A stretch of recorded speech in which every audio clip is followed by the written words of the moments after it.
Hello friends, आज का ये वीडियो है एनसीईआरटी गणित क्लास 10वीं की। ठीक है, क्लास 10वीं की चैप्टर नंबर वन जिसका नाम है वास्तविक संख्याएं, और प्रश्न नंबर 4 की आज हम बात करेंगे।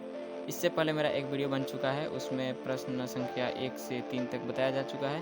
कृपया आप उस वीडियो को ज़रूर देखें, आपको लिंक डिस्क्रिप्शन बॉक्स में मिल जाएगा। तो आइए इस प्रश्न को शुरुआत करते हैं। तो फ्रेंड्स, प्रश्न को ध्यान से समझिएगा। दिया है यूक्लिड विभाजन प्रमेयिका का प्रयोग करके दर्शाइए कि किसी धनात्मक पूर्णांक m के लिए 3m या 3m प्लस 1 के रूप का होता है। इससे पहले आपको संकेत दिया गया है कि यह मान लीजिए कि x कोई धनात्मक पूर्णांक है। ठीक है, जो धनात्मक पूर्णांक की बात हो रहा है m, उसको मानना है आपको कि x एक धनात्मक पूर्णांक है। तब यह 3q प्लस 1 या 3q प्लस 2 के रूप में लिखा जा सकता है। इनमें से प्रत्येक का वर्ग कीजिए और दर्शाइए कि इन वर्गों का 3m या 3m प्लस 1 के रूप में लिखा जा सकता है। ओके, यानी कि आपको इसमें सीधा सीधा बता दिया गया है कि वर्ग करना है सबको मानकर। यूक्लिड विभाजन प्रमेयिका का भी यूज करना है। उसके साथ ही आते हैं इसके जवाब की ओर। तो फ्रेंड्स, आप इसका आंसर देख सकते हैं। दिया है माना x एक धनात्मक पूर्णांक है, क्योंकि यहाँ पे संकेत में बताया गया है कि x कोई धनात्मक पूर्णांक है, ये आपको मान लेना है। तो वैसे ही मैंने मान लिया कि माना x एक धनात्मक पूर्णांक है। यदि b इजिकल टू 3 हो तो आप सबसे पहले ये लिखिएगा कि जो यूक्लिड विभाजन प्रमेयिका है वो क्या होता है। तो आइए उसे लिखते हैं। यूक्लिड विभाजन प्रमेयिका, ठीक है, एल्गोरिथम इससे बोल सकते हैं। क्या था, a बराबर बी क्यू प्लस आर होता है। ठीक है, तो इसके हिसाब से जो बोला है x बराबर, ठीक है, शुरू में बोला है 3q, उसके बाद बोला है 3q प्लस 1 बोला है, उसके बाद 3q प्लस 2 बोला है। ओके, उसके बाद आगे केस 1 में हमें क्या करना है। ठीक है, चरणबद्ध इसको हम सॉल्व करते हैं। तो चरण 1 में हमें क्या करना है उसे समझते हैं। तो आइए केस 1 में हम समझते हैं। ठीक है, सॉरी फ्रेंड्स, थोड़ा सा मौसम ख़राब है तो बाहर से आपको बैकग्राउंड आवाज़ कुछ गलत सलत आ सकती है, तो इससे आपको टेंशन नहीं लेना है। तो केस 1 में क्या करते हैं कि बोला है वर्ग करने के लिए, संकेत में बोला है वर्ग करने के लिए। ठीक है, तो यदि x बराबर, जो ये था x बराबर 3q लेते हैं। ओके, ये वाला 3q लेते हैं, तो इससे हम क्या करेंगे, वर्ग कर देंगे। दोनों पक्षों को वर्ग कर देंगे तो हो जाएगा 3q स्क्वायर हो जाएगा। ठीक है, तो उस हिसाब से इसको, ये तो हो जाएगा सिर्फ एक्स स्क्वायर, उसके बाद हो जाएगा 3 गुने 3 करेंगे तो 3 3 9 हो जाएगा प्लस क्यू।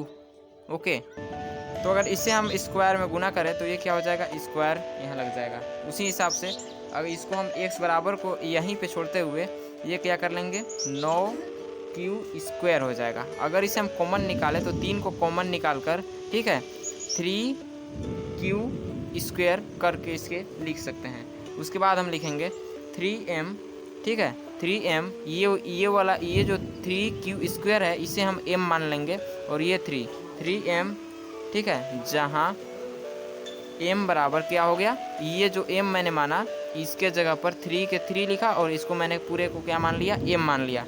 तो ये m बराबर मैं लिख सकता हूँ कि 3q स्क्वायर हो गया। ओके, इस प्रकार से केस 2 में अब हम समझते हैं। जस्ट ऐसे ही करेंगे, x बराबर 3q प्लस 1 मान लेंगे। देखिएगा केस 2 क्या कहता है कि यदि x, जिस प्रकार से केस 1 में मैंने माना था वैसा ही इसमें मानेंगे। केस 1 में क्या माना था, ओनली 3q, तो इसमें केस 2 में x बराबर 3q प्लस 1 मानेंगे। तो दोनों पक्षों को वर्ग करना है। ठीक है, वर्ग करने पर क्या हो जाएगा, एक्स स्क्वायर इसका हो जाएगा, 3q प्लस 1 ये जो है इसका भी वर्ग करेंगे तो ये फार्मूला लग जाएगा, क्योंकि चर और अचर की बात हो रही है और दोनों पक्षों को वर्ग करने के लिए बोला गया है। तो a प्लस बी का होल स्क्वायर का फार्मूला लगेगा a square plus 2ab plus B square, तो उसे हम यूज करेंगे। तो x का भी एक पक्ष में गुना हो जाएगा तो x स्क्वायर आ जाएगा, उसके बाद 3q स्क्वायर हो जाएगा। इसके हिसाब से अगर इस पर हम इस फॉर्मूले पे अपना जो भी प्रश्न है उसको हम पुट करेंगे तो आराम से हमारा आंसर आने वाला है। तो इस प्रकार से देखिएगा कि ये 2 के जगह पे 2 लग गया, और a के मान पर क्या है, a के मान पर 3q है तो 3q लग गया, और b के जगह पर 1 है तो 1 लग गया। ठीक है, प्लस 1 स्क्वायर ये वाला लगा है, ये वाला फॉर्मूला के हिसाब से। ठीक है, तो इसे सॉल्व करते हैं तो 3 क्या हो जाएगा, 9q स्क्वायर हो जाएगा। उसके बाद 2 3 6, ठीक है, 6 क्यू हो जाएगा और प्लस में 1 गुने 1 1 ही आता है। उसके बाद कॉमन लेंगे तो क्या कॉमन है, 3 क्यू यहाँ पे कॉमन है, तो 3 क्यू कॉमन लेने पे 3 क्यू प्लस 2 आ जाता है प्लस 1, ठीक है। उसके बाद 3m प्लस 1, ये जो है ना, ये इसको मैंने m माना है, क्यों, क्योंकि संकेत में दिया हुआ था, ठीक है, तो उस हिसाब से मैंने m माना और ये वाला एक को यहाँ लिख दिया, यानी कि ये वाला 3 और जो कॉमन लिए थे यहाँ से यहाँ तक उसको m मानकर और ये वाला एक को यहाँ लिख देंगे, जहाँ m बराबर 3q प्लस 2 हो गया, ठीक है। यानी कि ये इतना पर से मैंने m माना तो इसका मान क्या हो जाएगा, 3q प्लस 2 हो जाएगा। अब केस 3 में भी यही प्रोसेस हमें करना है, ठीक है। यहाँ पर भी वही फार्मूला लगेगा। यदि x बराबर 3q प्लस 2 लें तो एक्स स्क्वायर बराबर हो जाएगा 3q प्लस 2 का होल स्क्वायर बराबर, अगर दोनों पक्षों को गुना करेंगे या वर्ग करेंगे तो एक्स स्क्वायर यहाँ पे आ गया, ठीक है। और a प्लस बी का होल स्क्वायर आप थोड़ा जान लीजिए, a प्लस बी का होल स्क्वायर मैं बार बार रिपीट कर रहा हूँ, a square plus 2ab plus B square होता है, ठीक है। तो a स्क्वायर के जगह पे क्या लिखेंगे, इसको आप यहाँ से कट कर दीजिएगा, ए स्क्वायर की जगह पर 3q स्क्वायर लिखेंगे। उसके बाद प्लस है तो प्लस और दो है तो 2 और ए की जगह पे 3q है तो 3q और बी की जगह पर ओनली 2 रहेगा, स्क्वायर नहीं रहेगा, ठीक है। उसके बाद 2 स्क्वायर रहेगा। अगर इसे सोल्व करते हैं तो 3 3 के 9 क्यू स्क्वायर आ जाएगा, फिर 2 3 6 और 6 दूने 12 क्यू आ जाएगा, फिर क्या आ जाएगा, 2 दूना के 4 आ जाएगा। इसमें कॉमन हम देखते हैं कि क्या है, ठीक है। तो इसमें हम कॉमन क्या लेंगे, 3q कॉमन लेंगे तो क्या हो जाएगा, 3 इसमें आ गया, ठीक है। तो 3q यहाँ पे हो गया प्लस 4 ओनली बच गया, ठीक है, प्लस में 4। अब इसके जगह पे हम क्या करेंगे, जो सेम प्रोसेस यहाँ पे किए थे वही करेंगे यहाँ पे, ठीक है। 3m, ठीक है, प्लस 4 ले लेंगे, जहाँ m बराबर क्या है, m बराबर क्या है, 3q प्लस 4 है। समझ में आया। तो ये है इस आंसर का इस प्रश्न का सॉल्यूशन। उसके बाद आते हैं प्रश्नावली 1.1 का अंतिम लास्ट प्रश्न की ओर, जो कि है यूक्लिड विभाजन प्रमेयिका के ही आधार पर। जो प्रश्नावली 1.1 है ये यूक्लिड प्रमेयिका पर ही है, ठीक है। तो आते हैं 5वें प्रश्न की ओर। तो फ्रेंड्स आते हैं 5वें नंबर प्रश्न की ओर। दिया है यूक्लिड विभाजन प्रमेयिका का प्रयोग करके दर्शाइए कि किसी धनात्मक पूर्णांक का घन 9m प्लस 1 या 9m प्लस 8 का रूप का होता है। यानी कि जो इससे पहले चौथा मेरा प्रश्न था उस प्रश्न में वर्ग करने के लिए बोला गया था, लेकिन इस प्रश्न में क्या बोला गया है, घन करने के लिए बोला गया है। यहाँ पे फोकस कीजिएगा, ठीक है। तो आते हैं इसके सॉल्यूशन की ओर, ठीक है। तो वही वाला संकेत लगभग हम यूज करेंगे, माना धनात्मक पूर्णांक, ठीक है, माना धनात्मक पूर्णांक x है, ठीक है। उसके बाद तो इसमें भी चौथे प्रश्न की हिसाब से बनाएंगे कि यदि b, ठीक है, b बराबर 3 हो तो, अगर आपके पास यूक्लिड विभाजन प्रमेयिका के फॉर्मूला से अगर आपके पास कोई अन्य तरीका है इसे सिद्ध करने का तो आप सिद्ध कर सकते हैं, क्योंकि इसका जो है कोई विधि ऐसे तो यूक्लिड विभाजन प्रमेयिका बताया गया है, बट इसका करेक्ट आंसर आपको बुक में नहीं मिलेगा, एनसीईआरटी बुक में, ठीक है। तो आप अपने तरीके से हल कीजिएगा, मैं अपने तरीके से हल कर रहा हूँ, आपका आंसर करेक्ट होगा, ठीक है। सिद्ध करने का तरीका बिल्कुल सेम होगा। तो यहाँ मैंने क्या माना, यदि b बराबर 3 हो तो यूक्लिड विभाजन प्रमेयिका थोड़ा सा लिख लेते हैं, क्या होता है, a बराबर बी क्यू प्लस आर होता है, ठीक है। तो ये b बराबर मैंने क्या माना 3। अब फिर आता है कि x बराबर फिर आ गया 3q प्लस 1, 3q प्लस 2, समझ में आया, के रूप का होता है, मान ले हैं अभी के रूप का होता है। तो अब आते हैं केस 1 की तरफ। केस 1 में क्या हो जाएगा कि यदि x बराबर 3q प्लस 1, सॉरी 3q रहेगा क्योंकि शुरू में 3q दिया है, 3q हो तो अब घन करने पर क्या हो जाएगा, x का पावर तो 3 हो जाएगा ऑटोमेटिक, ठीक है। और 3q का घन निकालना होगा। ठीक है, तो इसका हो जाएगा एक्स क्यूब बराबर, अगर इससे आप गुना कीजिएगा तो क्या हो जाएगा, 3 के घात 3 यानी कि 3 का गुना 3 बार करना होगा। ठीक है, तो आ जाएगा आपका 27 क्यू घन का चिन्ह आ जाएगा। ठीक है, उसके बाद कॉमन कुछ लेने लायक है तो हम लेंगे, क्या हो जाएगा, एक्स क्यूब का क्यूब ही रह जाएगा और यहाँ पे हम 9 को कॉमन लेते हैं और 3 क्यूब को छोड़ देते हैं अंदर। तो यहाँ मैंने क्या माना कि 9m, इसको भी हम क्या मानेंगे, m मानेंगे, जहाँ m बराबर 3q घन होगा। अब आते हैं केस 2 की तरफ। देखिएगा यहाँ पे 9m, इसको मैंने m माना और इस m के जगह पे 3q घन था तो इसे मैंने यहाँ पे लिख दिया। अब आते हैं केस 2 की ओर। तो फ्रेंड्स यहाँ पे हम क्या लेंगे, केस 2 में x बराबर, ठीक है, 3q + 1 लेंगे। अगर इसे हम घन करें, घन करने पर, ठीक है, घन करने पर x का तो घन होगा ही, उसके साथ ही हमें इसको करना होगा 3q + 1 का घन करना होगा।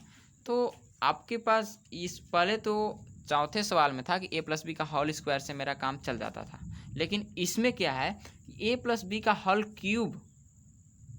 ठीक है, एक फार्मूला हमें याद रखना होगा, यानी कि a + b का होल क्यूब बराबर, आप फार्मूला याद रखिएगा कि होता क्या है, a³ + b³ प्लस, ठीक है, 3ab प्लस होता है a + b इंटू में होता है। ठीक है, तो आप इसे थोड़ा सा याद रख लीजिएगा। उसके साथ हम इसी फॉर्मूले पे इसको हम लाइन पे लाते हैं, तो x³ यहाँ पे हो गया।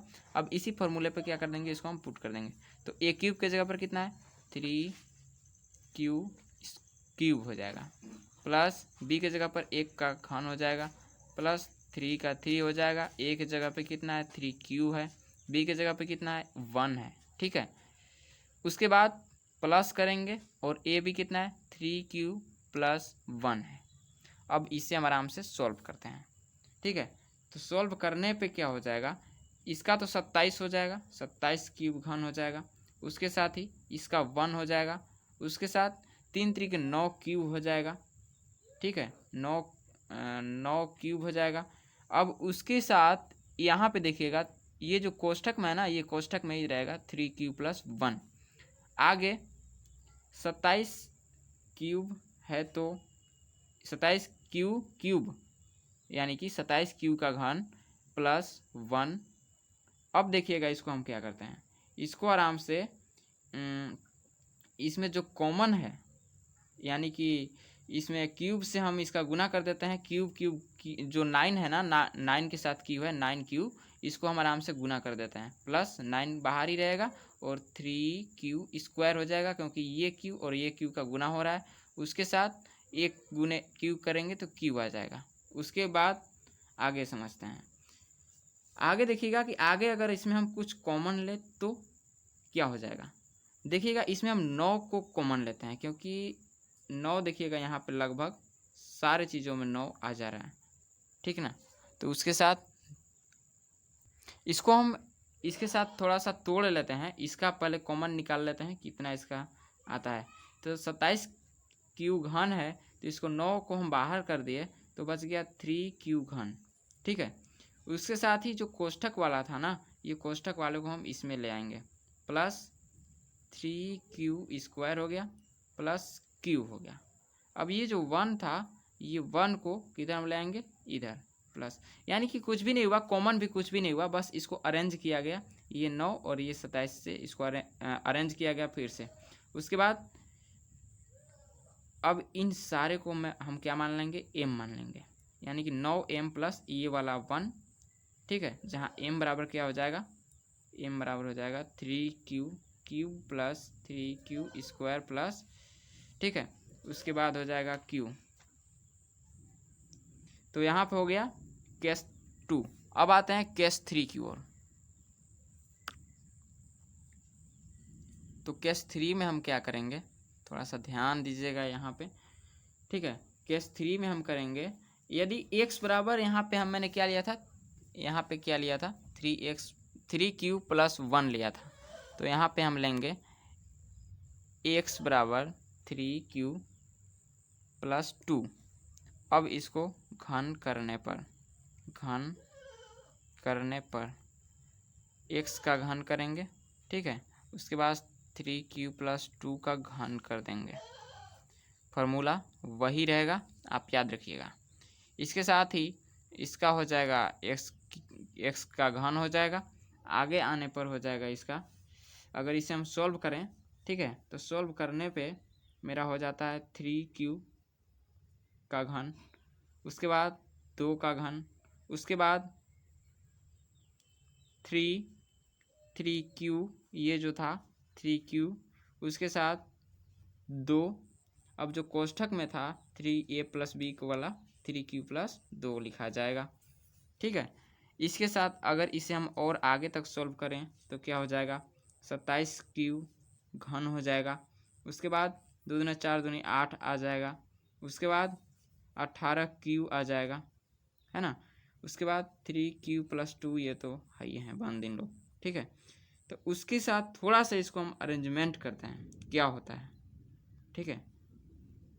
तो फ्रेंड्स इसका अरेंजमेंट कुछ इस प्रकार से भी हो सकता है, 27q घन है ना, तो और +8 है, प्लस इसको कर सकते हैं 18 54q² आ जाएगा, उसके बाद 18 दूनी 36q आ जाएगा।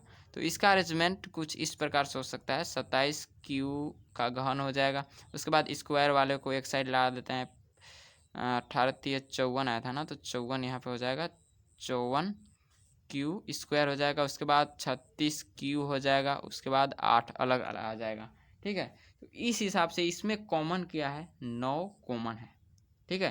तो 3q का घन यहाँ पे ये आ जाएगा, उसके बाद 9 × 6 = 54 होता है, तो 6q² यहाँ पे आ जाएगा, उसके बाद 9 × 4 = 36 4q यहाँ पे आ जाएगा, ठीक है। और प्लस ये यहीं तक मैंने कॉमन लिया था, यहाँ तक, ठीक है। तो ये +8 इधर आ जाएगा, क्योंकि प्रश्न कह रहा था कि 9m + 8 के रूप का होना चाहिए, तो इसे मैं m मान लूँगा और 9m + 8 आ जाएगा। तो उस हिसाब से यहाँ पे भी हम लिख सकते हैं कि 9m + 8, जहाँ m बराबर क्या हो जाएगा, ये सारी चीज़ों को मैं यहाँ पे लिख दूंगा 3q³ + 6q² + 4q, ठीक है। तो इस प्रकार से ये भी प्रूव्ड हो गया, ठीक है। मैंने पहले ही बताया था कि क्वेश्चन को अपने तरीके से भी सॉल्व करने का प्रयास कीजिएगा, ठीक है। तो अब आते हैं अगले वीडियो के साथ, प्रश्नावली 1.2 के साथ, ठीक है। तो वीडियो एक दिन बाद आपको मिलेगी। Thank you so much video को देखने के लिए।